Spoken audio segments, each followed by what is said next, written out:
Bonjour, mon nom est Michel Kénéré. Bienvenue à Expressément Cuisine.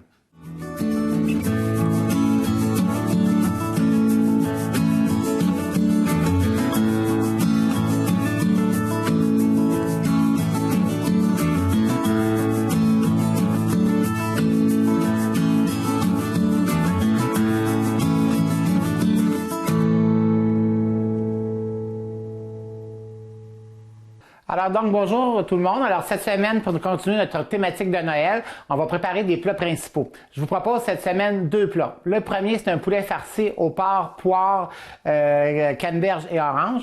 Le second, c'est un rôti un braisé, dans le fond, qu'on va faire. C'est une pièce de bœuf. OK, ça va être dans la ronde. Farci avec porc, avec garni de caramel de balsamique, fait à base de miel puis de balsamique, évidemment, aux petits oignons. Perles. Après ça, je vous vais proposer une salade ketchup, une salade un peu surprenante. Vous allez voir, c'est notre coup de cœur ici quand la première fois que je l'ai fait avec les buffets. Et puis, je vais vous présenter des pommes de terre Noël pour accompagner tout ça.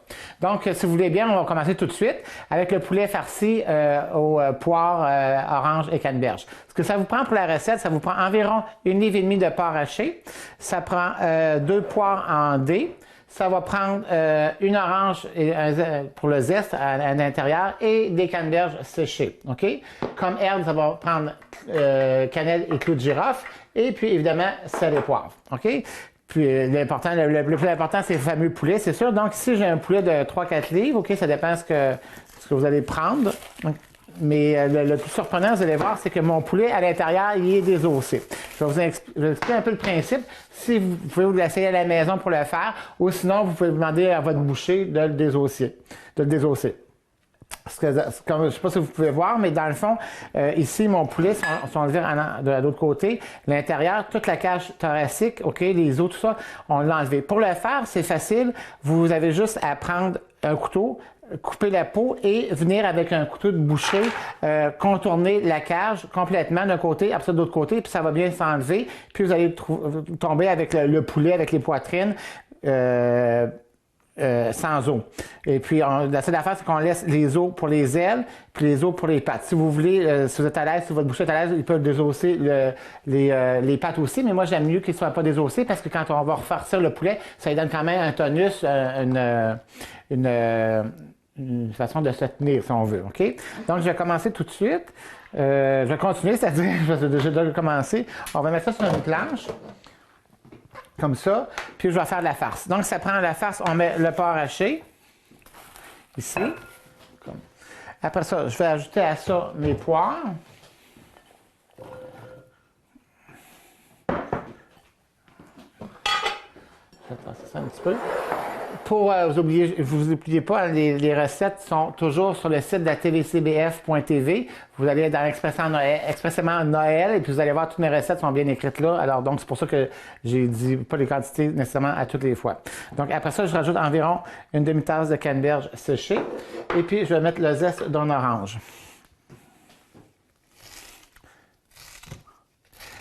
L'orange, on va s'en servir après. On va la rajouter dans la casserole de cuisson, ce qui va donner une saveur d'orange aussi au poulet. OK. Ça sent vraiment Noël ici, là, avec les oranges, l'avenue des oranges de décembre. Donc voilà. Ça, je vais ajouter environ une demi-cuillerée de cannelle. Clou, ça dépend. Je sais qu'il y en a qui aiment moins la cannelle, mais c'est à vous de juger. Mais du clou, au moins, ça en prend un petit peu. Donc, une demi-cuillerée de clous de girofle. OK, une demi-cuillerée de cannelle.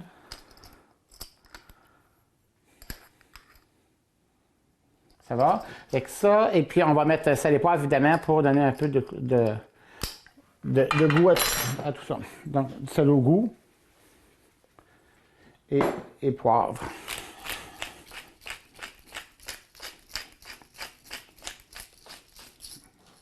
Bon, là, je vais mélanger tout ça ici. Je vais écraser. C'est tant qu'on va faire de la farce. Donc, c'est toujours les saveurs de Noël, hein, parce que on sait tous que Noël, c'est toujours, bon, traditionnellement, c'est le porc, le cannelle, le clou, le sel, le poivre, le poulet, la dinde. Il y en a pour qui c'est moins traditionnels, mais traditionnels dans leur façon, dans leur coutume de pays aussi. Mais pour nous, ici, c'est ce qu'on retrouve le plus souvent. Donc, Je m'excuse, mais je pense que je vais maintenant tout ça avec mes doigts, je pense que c'est ce qui va aller mieux. Bon. Voilà, c'est fait. Pour le ski du poulet, bien, comme je vous expliquais tantôt, vous l'avez vu, donc on vient saler puis poivrer la chair intérieure pour lui donner du goût.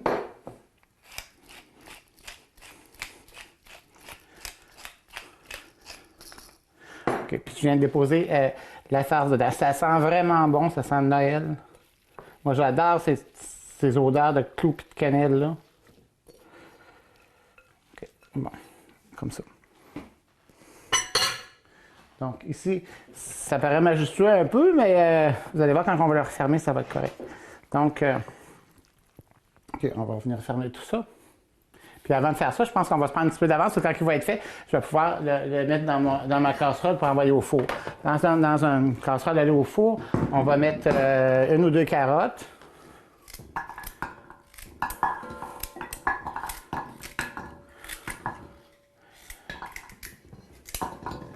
Un peu de céleri.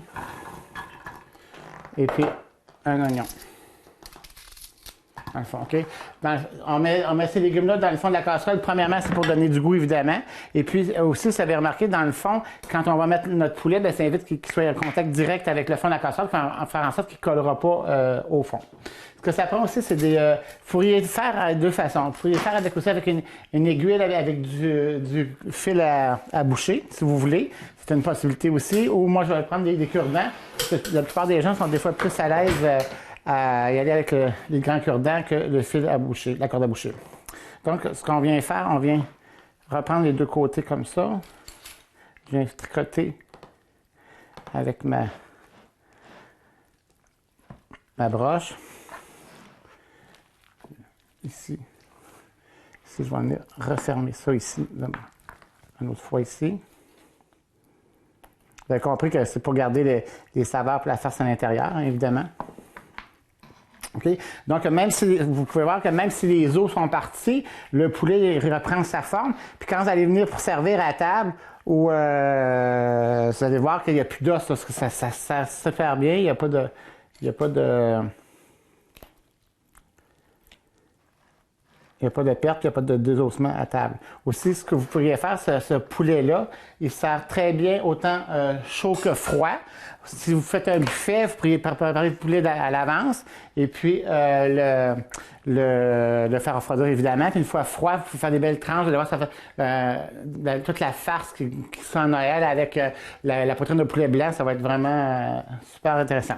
Là, pour que le poulet tienne toujours sa forme, on va juste l'attacher solidement pour lui donner la forme voulue pour qu'il y ait belle apparence en cours de cuisson. Donc, ça vous prend, là, on n'a pas le choix d'utiliser la corde de boucher. Je vais y aller tranquillement pour que tout le monde puisse me suivre avec ça. Donc, on prend la corde comme ça. Ça en prend quand même une bonne quantité. Je vais enlever ça ici. Donc, premièrement, on prend notre longueur en deux. On vient passer ça en dessous, ici. On vient chercher les deux ailes. On vient comme ça. On vient chercher les deux ailes. On contourne l'aile et on remonte. Ce qui va faire en sorte que nos deux, la caméra ne sait pas bien, mais nos deux ailes vont être droites. On vient faire un croisé. Comme ça. Là, je viens rechercher mes deux cuisses, ici. Puis là, je viens de rattacher ça ensemble. Ce qui va faire que le poulet va être en prière. OK, comme ça ici. Donc, vous voyez que les deux pattes du poulet se rejoignent. OK, comme ça ici. Voilà. Bon, une fois que c'est fait, on vient couper le surplus de corde, mais gardez-en une longueur, parce que souvent, quand le poulet est cuit, on cherche le début de la corde, puis on ne sait pas trop où partir pour enlever tout ça. OK, donc le poulet, on va le mettre comme ça dans la cocotte. Je vais reprendre un autre linge. On le met sur la cocotte, puis je vais rajouter l'orange qu'on a pris le zeste dedans. Voilà. Et puis, je vais rajouter sel et poivre sur le dessus.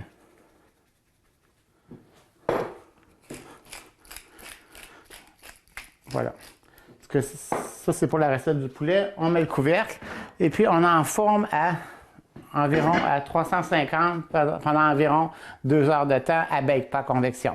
En dernier, vous allez voir, on peut enlever le couvercle pour arroser de temps en temps et finir de l'arroser aussi pour donner le côté croustillant puis doré au poulet. Voilà pour la première recette. Maintenant, je vais vous faire la préparation de bœuf. OK?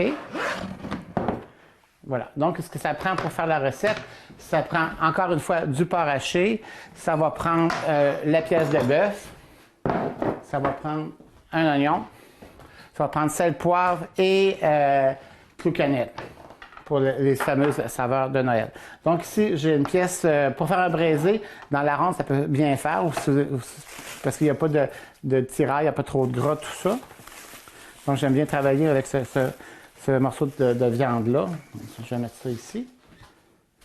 OK, le porc haché, je vais le mettre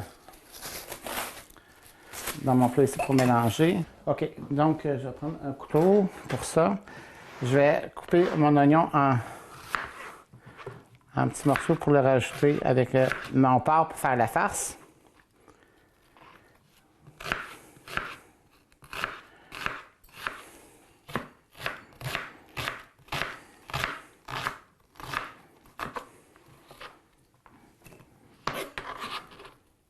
Voilà.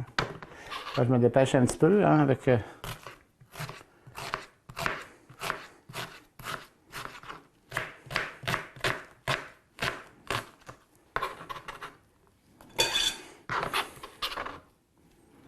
OK.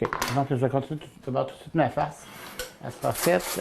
Donc, c'est toujours la même chose. C'est environ 1,5 livre. Ça, c'est à peu près 3 livres, mon morceau de viande ici. Là.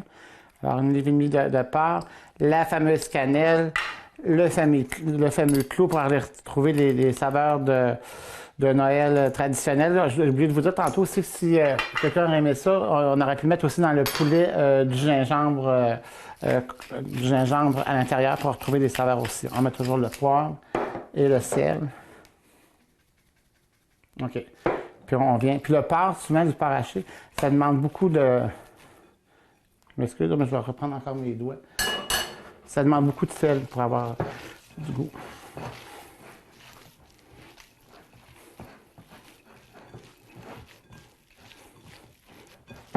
Voilà. OK. OK. Bon, pour ce qui est de la pièce de viande, maintenant, on va l'ouvrir comme je dis, en portefeuille. Là. OK, donc la première tranche, vous voyez ici la pièce de viande. Finalement, c'est de venir faire une spirale, un cercle. Donc, la première chose, on va couper à environ 1 pouce du bord. On va faire le contourner, puis on va revenir. Ce qui va faire notre spirale. Après ça, on va déplier. Puis après ça, on va mettre la farce, puis on va le rouler. Donc, je commence.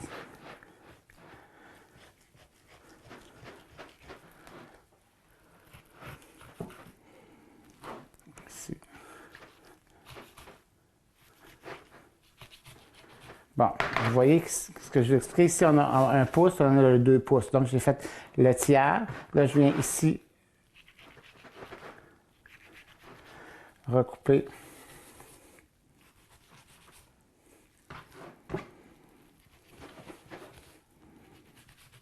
OK. Donc, vous voyez ici, ça a envie de... Ça ne s'est pas bien détaché. Ce qu'on fait avec le couteau, on vient juste faire des entailles dedans pour relâcher la viande. OK. Voilà. Tiens. Parce que vous voyez que, grosso modo, ça me fait environ... ça fait comme un gros steak, dans le fond. Ça fait 1 pouce de viande un peu partout autour. Là, je viens avec ma farce. Je vais m'apercevoir que les oignons étaient coupés un peu gros. Là, mais de toute façon, vous comprenez que moi, je me dépêchais pour la télévision. Là, mais vous autres, à la maison, vous pouvez les couper plus petits. Donc, on étale la farce et on vient rouler. Comme un gâteau roulé. Voilà. OK, ce qui fait notre pièce de viande ici. Je vais changer de linge parce que là, comment ça... OK, donc ça reprend la corde de boucher parce qu'il faut vraiment le ficeler parce que sans ça, il ne se tiendra pas en cuisant. Là. Donc, toujours le même principe. Donc, je m'en viens avec la corde, je la passe en dessous. OK, j'en garde un bout, contrairement au poulet tantôt, donc je suis allé à moitié, je me garde un grand bout pour partir de là et me rendre jusqu'au bout du bœuf. Donc, je viens faire une corde, je viens l'attacher comme ça. OK, après ça, je viens avec le restant de la corde, puis je viens passer ma corde, je viens passer. Je vais mettre juste un linge en dessous parce que ça va moins bouger pour. Ça. Je viens passer ma corde en dessous, comme ça. Il ne faut pas oublier que cette pièce de viande-là, ça va être un braisé. Hein? Ça va cuire longtemps et lentement. Là. Là, ça fait comme un nœud coulant un petit peu. Donc, voilà. Je recommence. OK. Je lève ma chose, je passe ma corde en dessous. Je lève, je m'en viens. Nœud coulant. Ça, je passe en dessous. Je lève. Nœud coulant. Si vous n'êtes pas à l'aise avec cette technique-là, vous pourriez faire attache par attache aussi, il n'y a pas de problème. Là. Et encore une fois, on se rend jusqu'au bout du morceau de viande. OK? Donc, on fait une ligne droite. Après ça, je reviens avec la viande pour bien tenir le tout. Je viens l'attacher ici. J'espère que je peux aller trop vite. Ou sinon, vous regardez toujours un bout de corde plus long. Ou sinon, comme je vous dis, vous pourriez toujours faire section par section, prendre une corde, faire une corde par une, mais vous n'avez pas le choix de l'attacher parce que sans ça, la viande ne se tiendra pas. OK, donc je prends une casserole comme ça. La même chose que tantôt avec le poulet, je vais faire un fond avec carottes et céleri. OK, donc je vais déposer. Et les petits oignons, comme je vous parlais tantôt, les petits oignons vont venir en dernier à la fin de cuisson. On va mêler avec le bouillon de cuisson qui vont venir se caraméliser avec la sauce. Voilà. OK. Et puis, le céleri. Bon. Alors, on vient déposer notre pièce de viande ici. OK. On va tasser ça. Là, je viens prendre de la moutarde de Dijon.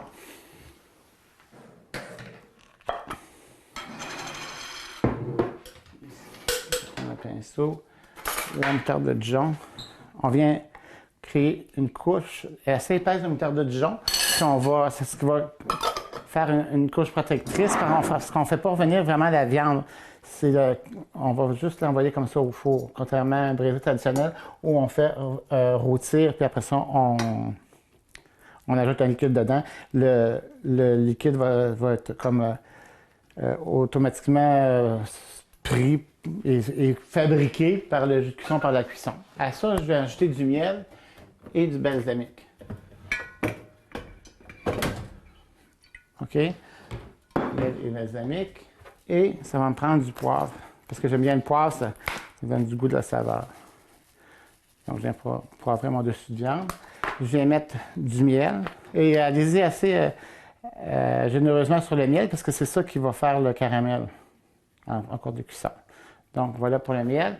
Et on ajoute à peu près la même quantité de balsamique sur la viande. Le balsamique, c'est le vinaigre. Le vinaigre va venir attendrir la viande aussi. Voilà. Et c'est même pas cuit, puis ça regarde bien déjà. Ça a l'air appétissant. Donc, on met le couvercle, puis pas compliqué. On envoie ça au four à 350-375, pas convection, à bake, pendant environ 2 à 3 heures. Vérifiez, s'il manque de liquide, vous en ajouterez, puis après ça, je vous reviens tout à l'heure avec les viandes cuites pour avoir la suite.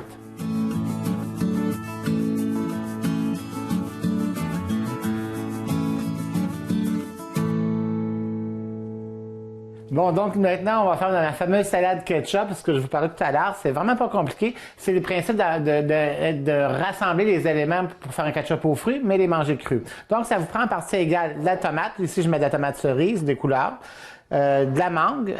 Ici, ça vous prend des pommes, du céleri et de l'oignon. Donc, c'est des aliments de base. Puis pour la vinaigrette, c'est pas compliqué. Ça prend cette fameuse jus un peu spécial. Donc pour le faire, c'est du vinaigre à marinade. Ça prend du vinaigre blanc, du sucre, OK, et des fameuses épices à marinade. Donc ce que ça prend 2 fois plus de vinaigre que de sucre. puis on met des épices à marinade. De toute façon, comme je vous dis tout le temps, les recettes sont sur le site, sur la tvcbf.tv. Alors donc, vous allez juste aller voir, puis tout va être là. Donc, c'est vraiment pas compliqué. On prend tous nos ingrédients, pommes, mangue, tomates cerises. Puis vous allez voir, c'est super bon. Puis la seule petite hic, ça demande un petit peu de temps de marinade. Il faut les mariner pour qu'ils prennent toute la saveur de la vinaigrette. Donc ici, je vais mettre... l'idée, c'est que quand vous allez faire la vinaigrette, je vais vous expliquer.